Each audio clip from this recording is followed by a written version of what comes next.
هموطنان عزیز، این ویدیو هم به زبان دریز هم به پشتو.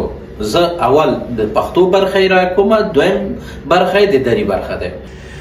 قدرمن هیوادوالو، زما یوټیوب چینل ته ښه راغلاست. تاسو ته وایم ما تاسو ته ویلي چې درې عمده دلایل چې تاسې په خپل انټرویوګانو کې منفیان کیږي او ستاسې کیسونه نه قبلیږي، هغه کوم یو دي؟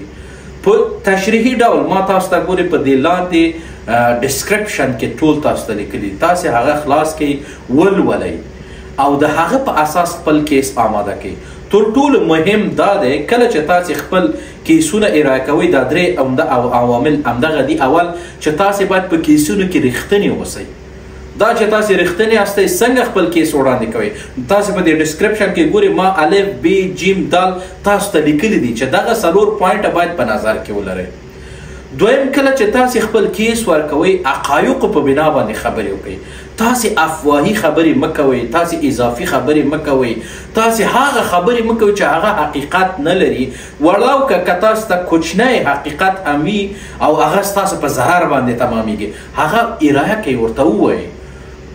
مثلا ته کورنۍ لرې، نامزاد لرې یا واده دې کړی دی، اکثریت پټوي، تاسې باید پټ نه کوئ.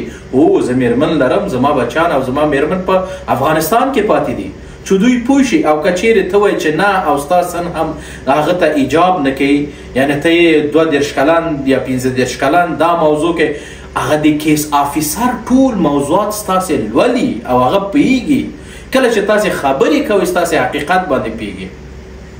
دویم موضوع دا دی چې تاسې چې ډېر زیات هغه ته باید متوجه اوسئ. دریم موضوع بقی هغه ستاسې تناقض په ویناګانو کې دی. ما ګوره د هر خبرې لپاره دلته هم زه خلاصه غږېږم، د هر خبرې لپاره جزئیات همدغه ډسکرپشن کې کلیک وکړئ، لاندې وګورئ مکمل متن مې تاسو ته لیکلی دی.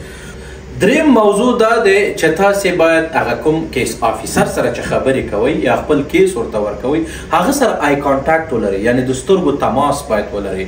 خپل دا باډي لینګویج تاسې چې کله خبرې کوئ، ډېر زیات مه کوکېږئ، ډېر زیات خندا او یا هم د خبرو کې ستاسې یو لړزه پیدا کېږي. زه پوهېږم چې دا ستاسو اول ځل دی چې تاسې دا کار ترسره کوئ، تاسې وکیلان ناست دی چې تاسې تجربه ولرئ یا تاسې دا مخکې وړي، نو کوشش وکړئ چې خپل په خبرو کې ثابتیا ولرئ، ثابتې خبرې وکړئ او په منظم ډول باید ستاسې خبرې.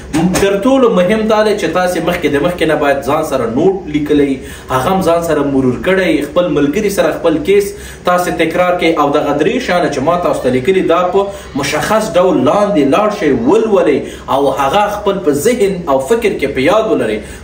د هغه نه وروسته بیا تاسې کولی شئ چې تاسې دغه موضوع په اساسي ډول باندې ارائه کړئ او ستاسې کیسونه د منفي کېدو څخه نجات پیدا کړي او تاسې خپل قبولیانې ترلاسه کړئ. کوم کیسونه چې ما ولوستل، دوستانو ماته لیږلي ول، په هغې کې 90% تاسو دروغ لیکلي ول، نو تاسې نه باید دروغ ولیکئ، تاسې نه باید تناقض خبرې وکړئ. او اکثریت خپل کیسونه تبدیل کړي او په خبرو کې یو شی بیرته چې تاسې لولئ، کوم انټرویو چې دوی سره ترسره شوې ده، ځوابونه متناقض، خو دا ټول هغه شان ثابتوي چې تاسې حقیقت نه وایي. او که چیرې یو څوک په واقعي ډول باندې هم مشکل ولري او دغسې خپل کیس ارائه کوي او دغه درې اساسي حالتونه دوی په نظر کې نه نیسي، متاسفانه د هغوی کیسونه څه کېږي؟ منفي کېږي. بیا هم تاسې ټولو ته مې همدا مشوره دی چې تاسې ډسکرپشن کې د همدغې ویډیو لاړ شئ، کلیک وکړئ، متن ځان ته کاپی کړئ، ولولئ او د هغه مطابق باندې آمادگی ونیسئ. شما را به بخش دری خوش آمدید میگویم. ببینید چیزی را که ما گفتم که در ارائه کیس‌های پناهندگیتان 3 راز عمده کدام است که شما نباید کیستان منفی شود و یا هم او رد نشود، باید پذیرفته شود. قضایایی را که ما از دوستا دریافت کردم، از شما هموطنایی که به ما از طریق پیام میفرستین، ما مطالعه میکنم، او را میبینم و به هر کدامتان وقت گذاشتیم، جواب کردیم و خصوصا کسایی که در این 6 ماه اخیر منفی شدن و این منفی هم از کشورهای مثل آلمان بوده، زیادتر بیشتر از انگلستان بود، فرانسه بوده و کشورهای اسکاندیناوی، سویدن و نروژ و دنمارک و سایر کشورهایی که به ما رسیدن، خود زیادتر از این کشورها بودن. چرا کیس‌های کیسایشان منفی شده. 3 دلیل عمده را که من در این قضایا پیدا کردم او از این قرار بود که اول کسایی که کیسای خود تکمیل کرده بودن و او را نشته کرده بودن تمامش افواهات بود و قصه های شخصی خود نشته کرده بودن. دلایلی که مبنی بر پناهندگی از وجود داشته باشه و اصل کیس باشه او چیزی وجود نداشت. پس شما متوجه باشید که کیس آفیسر زمانی که با شما اینترویو میکنه در این قسمت ها خیلی زیاد اونا دقیق هستند. خب شما چگونه باید یک کیس ثابتتان نشته کنین که واقعیت به بنابر یک واقعیت واقعی باشه؟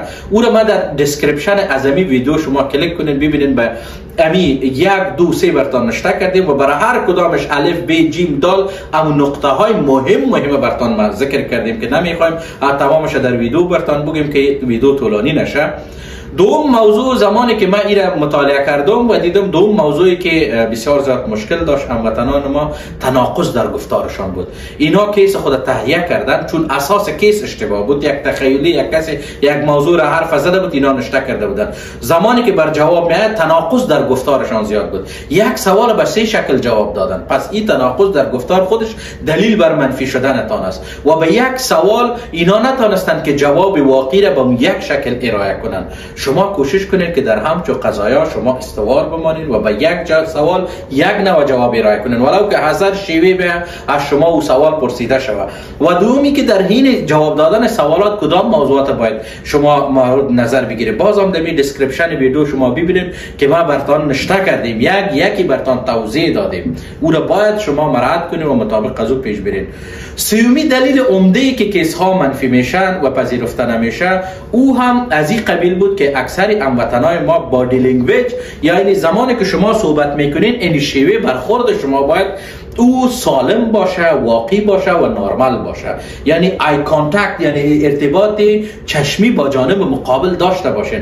اکثریت را که من در اینترویو میبینم یا میلرزن یا نهایت تحت تاثیر میان یا هم از این که گویا خدای نخواسته اینا تمثیل غیر واقعی میکنن.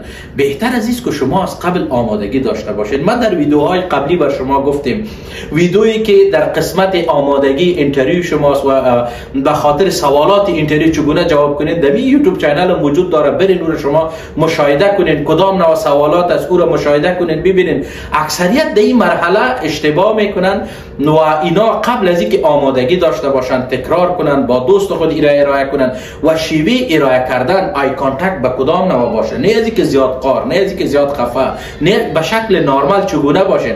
ما در دسکریپشن تمامش با جزئیات برایتان نشته کردیم. پس اگر شما این 3 موارد عمده را در کیسایتان در تهیهش در جواب دادن به شکل اساسیش و ای که در زمان ارائه با داشتن آی کانتاکت مناسب که ما جزئیات نشته کردیم شما او را لطفاً مطالعه کنین و او را بخوانین. اگر این را رعایت کردین مطمئن باشین که کیس شما منفی نخواهد شد و ان شاء الله العزیز جواب مثبت دریافت خواهد کرد. ویدیو را به خاطر از اینکه به همگی برسه میتونین لایک کنین، کامنتس بگذارین و شیر کنین و به خاطر دیدن ویدیوهای بعدی در قسمت پناهندگی و مهاجرت میتونین که یوتیوب چینل ما را سابسکرایب کنین و با دوستانتان شریک بسازین. برای همه شما موفقیت میخوایم ان شاء الله که پرونده هیچ کدام شما منفی نشه و همگی را به الله مهربان میسپارم. وقتان خوش، خدا نگهدار.